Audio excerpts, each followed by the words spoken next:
ფრაქცია საქართველოსთვის მინიმალური ხელფასის 1050 ლარით განსაზღვრის თავობაზე დროებითი კომისიის შექმნა სითხოვს შესაბამისი ინიციატივა ბიუროს ხდომაზე დღეს დარეგისტრირდა. გიორგი შარაშიძის განცხადებით სამწუხაროა, რომ გასულ კვირას პარლამენტმა კენჭისყრაზე ინიციატივა ჩააგდო, რომელიც ქვეყანაში მინიმალური ხელფასის დაწესებას ითვალისწინებდა. უმრავლესობა გიორგი გახარიას გუნდის მიერ მომზადებულ ცვლილებებს პოპულიზმს უწოდებს.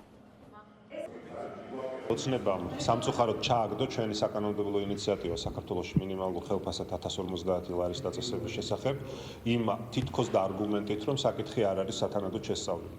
სწორედ ამიტომ ჩვენ დავარეგისტრირეთ ახალი ინიციატივა, ეს არის პარლამენტის დადგენილების პროექტი საქართველოში მინიმალური შრომის ანაზღაურების შემსწავლელი დროებითი კომისიის შექმნის შესახებ. ეს იქნება 3 თვის განმავლობაში მოქმედი კომისია, რომელსაც ექნება საშუალება გამჭვირვალედ აწარმოოს ამ საკითხის შესწავლა. მარტო შიშველ პოპულიზმზე ამის განცხადება, რომ თქვათ, გასაგებია, რომ 800 1000 ჯობია, 1000 2000 ჯობია და 2000 3000 ჯობია, ხო, პირობითად.